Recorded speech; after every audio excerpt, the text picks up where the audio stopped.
Hey, Chase, Scott Abraham, ABC7. Good to see you. Obviously, you had a great year last year, and you've had some time to kind of digest and reflect. Can you kind of share your hunger, your motivation, your fuel to be even better this season? Yeah, man, just like I always say, back to the drawing boards. And all season is the biggest time to just to get everything right, get your body right, and get your mind right. You know, as a player, I feel like I owe that to my teammates just to come in and have everything right. Now, I know over the last couple of weeks it was voluntary OTAs, and I'm just curious, was it a hard decision for you not to come to these voluntary OTAs? And if you don't mind sharing, why weren't you able to make it? I've been in and out phase 1 and 2. This off season I have a lot of stuff going on. I did 5 different shoots for 5 different things. So I just been having a lot going on, and I communicated with my coaches, and I'm ready to rock. I came out today, was playing fast, so I feel good. So the biggest thing was just communicating with Coach Ron and Del Rio, and as long as I'm locked in with them, they know I'm working. Thanks, Chase. Hey, Chase, Heather McDonough, NBC4. Kind of going off that, how nice was it to know that, you're talking to Ron, you're talking to Jack, and they're not holding anything against you, and how, comfortable after this year with them do you feel in that relationship that you can have that open communication?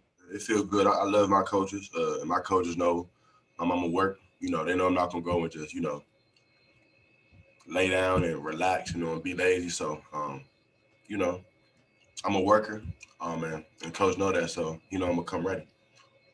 And you had a lot of opportunities off the field this offseason. We saw you on Family Feud. Can you just kind of take us, through some of the I had an Under Armour shoot that's going to be coming out. That's pretty big. Had a shoot with eBay for watches. And as you said, I did Family Feud as well. So yeah, that's just 3 things that I did this offseason. Just how cool is it to have those opportunities at such a young age? And what did you take away from each of those? I'm blessed. I don't take any opportunity for granted. I say my praise, and I'm just blessed to be here. John Kahn. Hey, Chase, when you're working out, when you have those things going on, what kind of things you doing to get your workouts and to make sure you seem to be a guy who's kind of obsessed with working out. So how do you go about getting all that in? Yeah, man, throughout them shoots and things like that, I would have to work out that morning. And shooting was I work out that morning, and shoots, a lot of them like to start at 10 or 9, but I would have to go 10 because my workouts and stuff like that. And they would really go 10 to 6. So I'll probably work out at like 6:37, then pop up at the shoot at 10, and then I'll be on set from like 10 to 6. So that's like a day,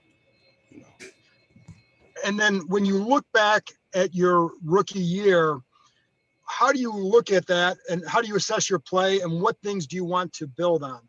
Yeah, so, even going into my rookie year, I did something to my hip before even the first game. So even going into the Eagles game, my hip was messed up. And then my groin had messed up had pulled in the Browns game probably because of my hip. And nobody knew about my hip. But I feel like my biggest thing this year is coming into the season just 100% healthy, not worried about everything. And, when you're 100% healthy, that it just helps with your mental. And it just helps you play faster. Just knowing, having that confidence, you can do whatever you want on the field. Rhiannon and then Nikki. Hey, Chase. In terms of what you were able to do, like just working out, I guess that's not the question. The question is that you've built up this rapport with your coaches to the point where they're able to trust you.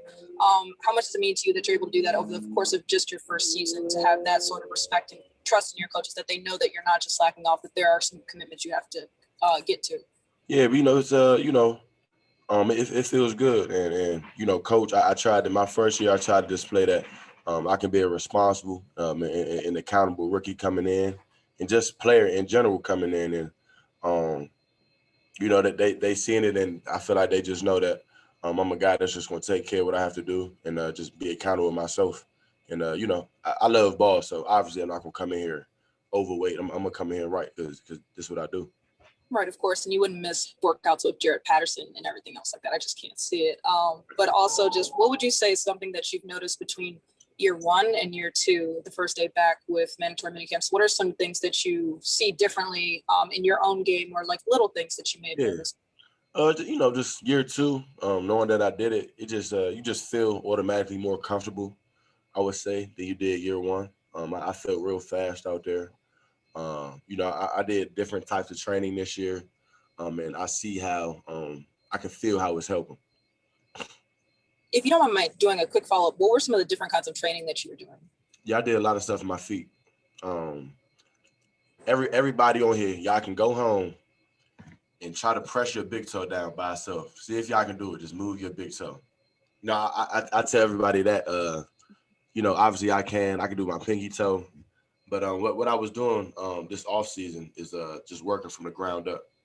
It starts with your feet, and it's a chain that goes all the way up from your feet. So I've been having working out in toe shoes, and lifting and running in them, and just starting a lot of my workouts with no shoes.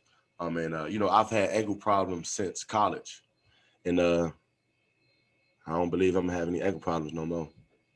Thank you, Chase. I appreciate you. Hi, Chase. Nikki Javala from the Washington Post. Just coming back, what are your early impressions of the new pieces on the defense and the secondary, and Jamin Davis coming in? What do you see in those guys? Looking real out there. I feel good. We looking good on the back end. Back is looking good. Guys running around. Everybody looking fast out there, and just like they know what they're doing. So it's gonna be a special group, man. I know we was real good last year, and we added a lot more pieces this year, and I feel like we gonna be very special. Have you had a chance to talk much with Jamin? I mean, I know you dealt with him some after he was drafted, but has there been much interaction in the time? Yeah, out on the field today. Definitely just trying to give him little pieces just to think about why he's out on the field. I know he was laughing at me today because I was telling people to run off the field. He was like, "Yeah, you real serious?" I'm like, "Yeah, it's gonna matter. It might matter one day. You got to run off the field." Just telling different guys to run off. But he's gonna be a real good player. I'm excited to see what he does. Cool. Thanks, Chase. Hey, Chase, I wanted to ask you about 2 players, 1 departure, 1 arrival.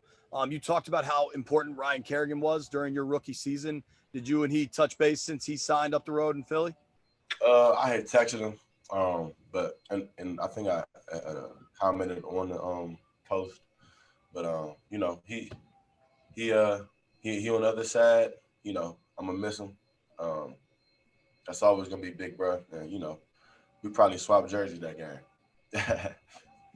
And then what's it like having Jared Patterson here, a guy you grew up with? I mean, you played high school football with, probably known a long time. How much fun is that for you? Real fun. Just knowing that's another piece on the team, that a guy who's going to be accountable, a guy who's responsible, and a guy you just don't have to worry about. So we can get guys like that, and especially somebody I grew up with. I love all that. Thank you. Hey, Chase, Ben Standig with The Athletic. JP just mentioned Ryan Kerrigan. Obviously, he's not back. Morgan Moses is gone. There's some of the veteran leaders are not around. You obviously are a guy who took on some of that leadership responsibility last year, as did Terry. Do you kind of feel even more responsibility this year to take on that leadership role because of these guys are not around? Not necessarily. Last year I wasn't even really looking to take on that leadership role, but I was just being who I was, being vocal, and guys follow. So that's the same thing I'm gonna do this year. I'm gonna try to lead by example. That's number one. So you just got to work, and guys got to know that you're gonna work. If I tell a guy to run off the field and I walk on the field, what I look like. So, my number one thing is just going there, blue collar, and working. And if anybody, getting left behind, then we're gonna pick that up and we're gonna keep rolling. And what was it like just to be back and to be around, to use your word, to be around your dudes on the defensive line? Oh, it feel good, man. Just to be out there, John, the inside, big pain. Just to see him in there going. It just feel good knowing that back working together as a unit. Deaton Phillips.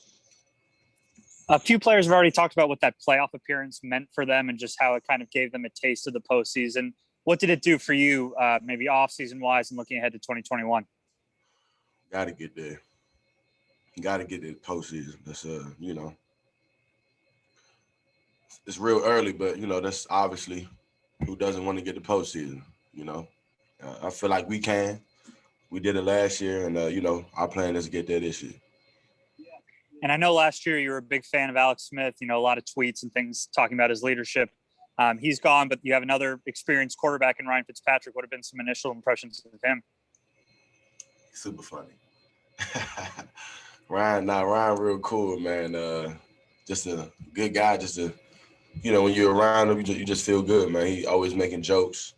I think Taylor he cut his head. He showed me what Taylor got bowed in the head. It's pretty funny. He got like 6 stitches, but Taylor, he good. He tough guy.